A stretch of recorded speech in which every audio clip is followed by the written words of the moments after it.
Revelations.Unveiled.Detroit.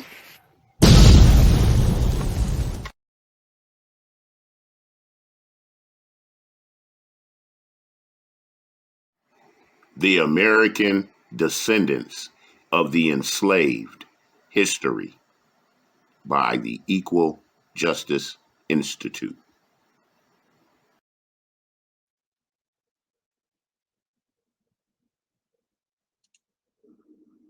Black political mobilization and white backlash.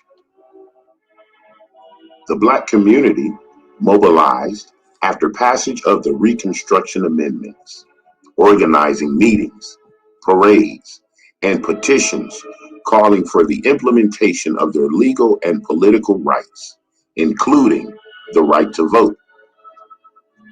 During the first 2 years of Reconstruction, Black people formed equal rights leagues throughout the South. These groups held state and local conventions protesting discriminatory treatment and demanding the right to vote and equality before the law. As new local, state, and federal governments formed, scores of newly emancipated Black men exercised their right to vote and organized campaigns to run for elected office. When Senator Hiram Revels of Mississippi, the first African American elected to serve in Congress, took office on February 25, 1870, Senator Charles Sumner, a white Massachusetts politician who had helped lead the legislative civil rights efforts that followed the Confederate defeat, exclaimed, "All men are created equal," says the Great Declaration, and now a great act attests to this verity. Today we make the Declaration a reality. Senator Revels was a Mississippi-born preacher and veteran of the United States colored troops who personified African American emancipation and enfranchisement. In 1869, Black voters elected him to a seat in the Mississippi State Senate. The next year, he was elected to fill a United States Senate seat previously occupied by a white enslaver. Senator Revels toured the country after taking office and was introduced to audiences as the 15th Amendment in Flesh and Blood. In an 1871 speech advocating for the end of school segregation, he declared, "I am true to my own race. I wish to see all done that can be done for their encouragement, to assist them in acquiring property, in becoming intelligent, enlightened, useful, valuable citizens. I wish to see this much done for them. And I believe God makes it the duty of this nation to do this much for them." Although he served only a year in office, Senator Revels broke new ground for African Americans in Congress, and others followed. In 1874, Robert Smalls was elected to Congress from Beaufort County, South Carolina. 12 years earlier, while working as an enslaved crewman aboard the Planter, a Confederate ammunition transport ship, Mr. Smalls piloted the ship out of Charleston Harbor and delivered it to the Union Navy. Recognized for his bravery and skill, he became one of the first African American pilots in the United States Navy. In the House of Representatives, Representative Smalls fought tirelessly against racial segregation in the military, railroads, and restaurants. During Reconstruction, an estimated 2,000 Black men served in elected office from local and state positions all the way up to Congress. Almost half of elected Black office holders served in South Carolina and Louisiana, where Black people had the longest history of political organization. In most other states, African Americans were underrepresented compared to their population. Some Black leaders had gained their freedom before the Civil War, while others had worked as skilled artisans during enslavement or served in the Union Army. A large number of Black political leaders came from the church, having worked as ministers during enslavement and in early years of Reconstruction. In all, 16 African Americans served in Congress during Reconstruction. More than 600 were elected to state legislatures, and hundreds more held local offices across the South.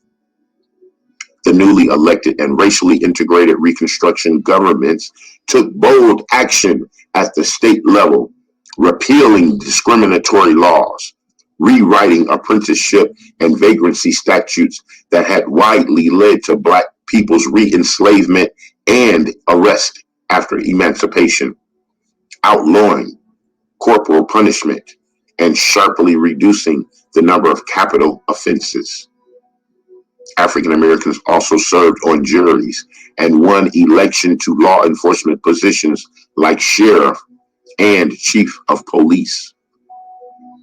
At the same time that African Americans were participating in government in unprecedented numbers, many white elected leaders worked to undermine and substantially diminish Black political power. In his 1867 annual message to Congress, President Johnson declared that Black Americans had less capacity for government than any other race of people, that they would relapse into barbarism if left to their own devices, and that giving them voting rights would result in a tyranny such as this continent has never yet witnessed. This rhetoric from the nation's highest office encouraged white people, especially in the South, who stood determined to destroy a politically empowered Black voting bloc. In August 1870, a Black legislator named Richard Burke was attempting to organize a meeting of African Americans in Sumter County, Alabama, when he was shot and killed near his home. Mr. Burke was accused of encouraging armed Black people to stage a protest in Livingston, Alabama. But the Southern Republican newspaper reported that the charges against Mr. Burke were most likely made up as an excuse to kill him for his political leadership. In September 1868, Colonel Pierce and Captain Murray, two politicians supporting Black civil rights, attempted to enter the town of Camellia, Georgia, to speak at a public event. An armed mob of white men met them outside town and warned them that white residents were prepared to respond with violence if they honored their speaking engagement.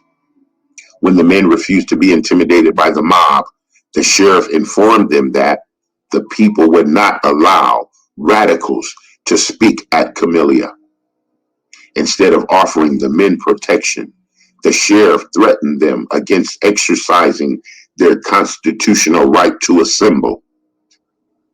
At the courthouse, a white mob violently attacked Colonel Pierce, Captain Murray, and several Black people attending the event.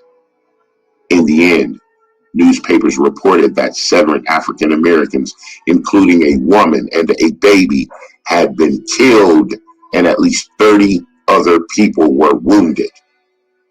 Less than 2 months later, on Election Day in Savannah, Georgia, a group of Black men standing in line at a polling station were accused of blocking the door, and an altercation between Black and white voters ensued. Responding police officers fired into the crowd, injuring at least 20 people and killing 3 Black people: Sam Parsons, Peter Hopkins, and a third unidentified victim. Massacres in New Orleans in 1868 and in Eufaula, Alabama, and Vicksburg, Mississippi in 1874 were among the many more examples. Fighting for education. During enslavement, white people restricted or denied black people's access to education.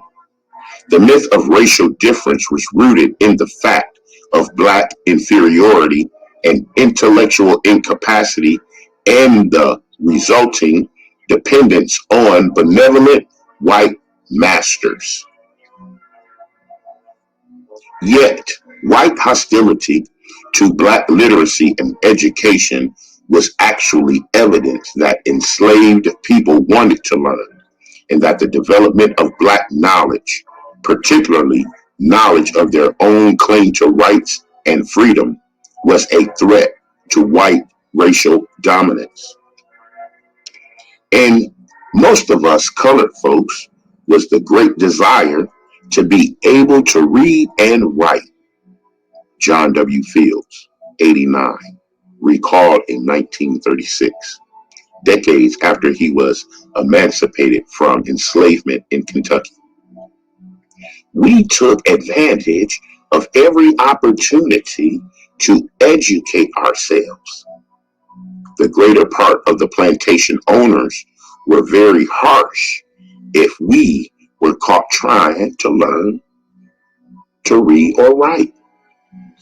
Our ignorance was the greatest hold the South had on us. By the outbreak of the Civil War, nearly every Southern state prohibited the education of enslaved people and barred them from possessing reading material or writing instruments. Some of these laws authorized death as punishment. On two different occasions, in 1854, white slave patrollers in Mount Meigs, Alabama, burned alive enslaved black people suspected of possessing anti-slavery pamphlets. Schools for African Americans were places where the children of an ounce enslaved people realized the blessing of liberty and education. Schools for African Americans were places where the children of a once enslaved people may realize the blessing of liberty and education, Frederick Douglass stated in one of his final speeches. Education means emancipation. It means light and liberty. It means the uplifting of the soul of man into the glorious light of truth, the light only by which men can be free. Although black schools were illegal in most southern states, free African Americans had built, funded, and maintained small schools across the South for more than 3,000 black children by 1860. By 1863, 5% of enslaved people had secretly learned to read and write. In the immediate aftermath of the Civil War, newly emancipated African Americans established additional schools in churches and other gathering places. With the aid of Freedmen's Bureau, philanthropy from Northern aid societies, and funding from state Reconstruction governments, black schools quickly opened across the South.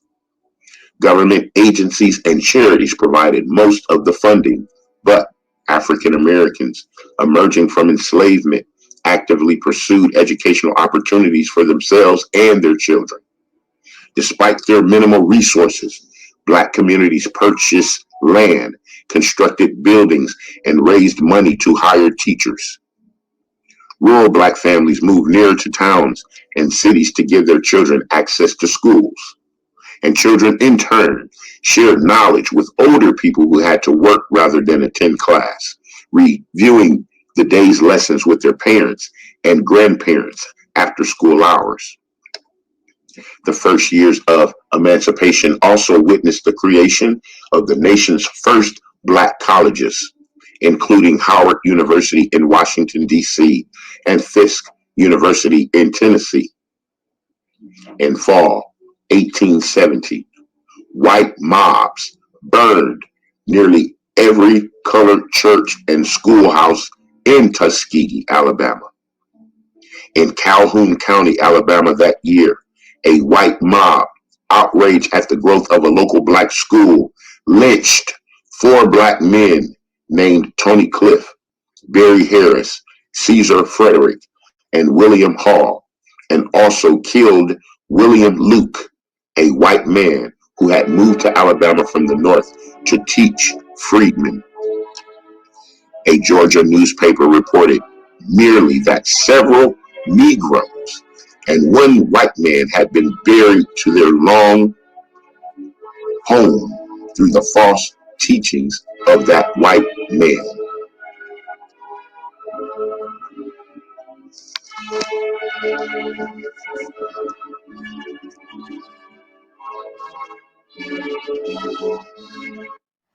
The American Descendants of the Enslaved, History by the Equal Justice Institute. And until we are together again, I love you. I love you. I love you. To be continued. Revelations.Unveiled. Detroit.